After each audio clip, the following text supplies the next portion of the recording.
Let's begin!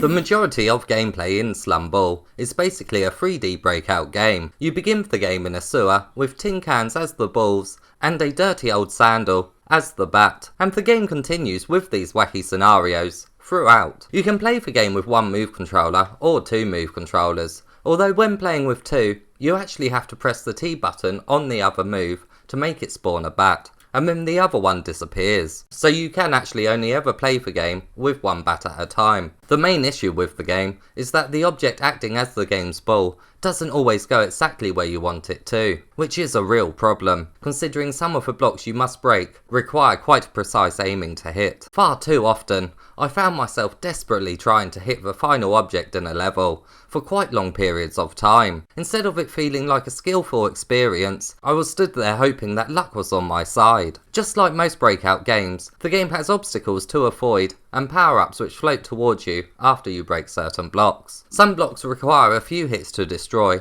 There's explosion blocks which can destroy a cluster of blocks at once. The explosions actually look really good, especially with the sharp visuals. And some walls in the later levels move out of the way after they have been hit. The power-ups include multiple balls, which require quick reflexes to keep all of them in play, a larger can, which makes your chance of hitting something a bit greater, a fire can that goes straight through blocks, and it can also destroy blocks that can't normally be destroyed, and health pickups are thrown your way at a very generous rate. If you do run out of lives, it's game over, and your score is saved on local leaderboards. Unfortunately, there is no online ones. You don't actually have to start from the beginning of the game though, if you die, as to your right is levels you can choose to start from. Oddly, these starting points are unlocked from the very beginning, so there is no real sense of progression in the game.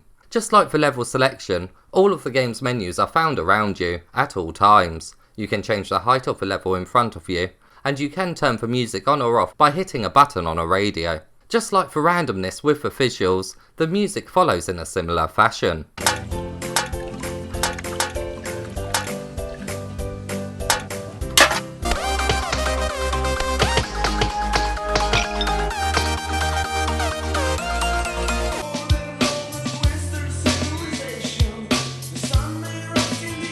Music doesn't carry over from one stage to another though.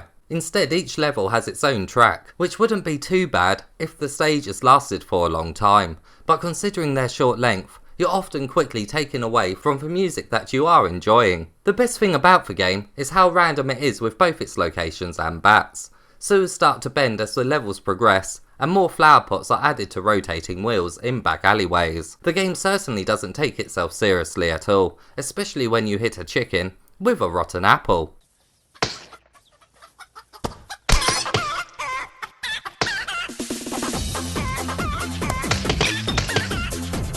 There isn't a whole lot of these comical moments though, so the surprise visuals can only carry the game so far with its gameplay. A prime example of this is the first boss battle. A rat is seen running around the sewer tunnel with a launcher on its back. It fires skulls towards your sandal, which you obviously must dodge. The issue here is that the rat is incredibly hard to hit, and you're once again left hoping that you get lucky with a shot. I'm so used to hitting stuff with some sort of bat in VR that the shape of the sandal was a bit off-putting, but even after I had played with it for a long period of time and got used to its shape, the tin can still never seemed to go exactly where I wanted it to. Luckily, in the game's next area, you're given a wooden serving plank as your bat, and the shape of it certainly feels more traditional for this type of game. It's actually larger too, which makes it easier to hit for rotten apples that fly your way. It is strange that the game didn't begin with this bat. The later sci-fi levels really up the difficulty again. In these you're given a paintball gun, and its actual collision area is incredibly tiny. Bring back the dirty old sandal for these, I say. But why do I say that? Just because it's very unlikely I'll ever get to say that in a PSVR review again. The whole game isn't completely a breakout game though. There is some levels that change up the gameplay entirely. Some levels are a rhythm game, and others have you bouncing bombs into bins. The rhythm levels are the best, just because they react properly to your actions 100% of the time. They're certainly not amazing though, and don't live up to the standards of other rhythm games. But they are a standout here, simply because they just work. The bomb levels once again are way too hard, and the frustration outweighs the fun in no time at all. Now you can skip the levels you don't want to play, thanks to the level select screen being unlocked from the very beginning, but if you're a trophy hunter, you will have to endure every single level. The game does come with a basic trophy list, and a platinum as a reward. All you need to do is beat every level in the game, and finish one of the rhythm levels with at least 20,000 points. It doesn't actually include any bronze trophies at all, and the majority of them are gold. Most gamers will just be after that platinum,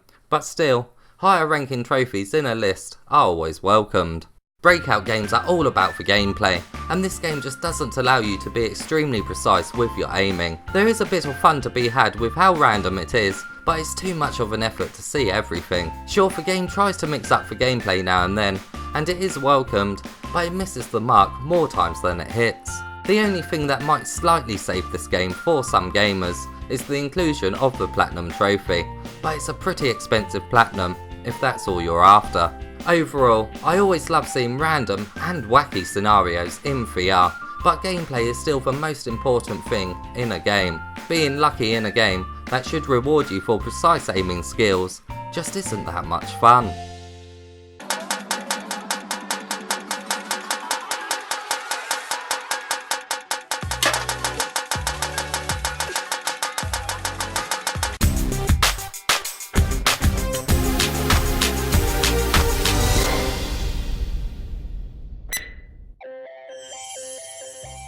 I hope you found this review helpful. If you did, please give that thumbs up button a quick click, and also subscribe, as you never know, I may speak about another dirty old sandal in a PSVR review again.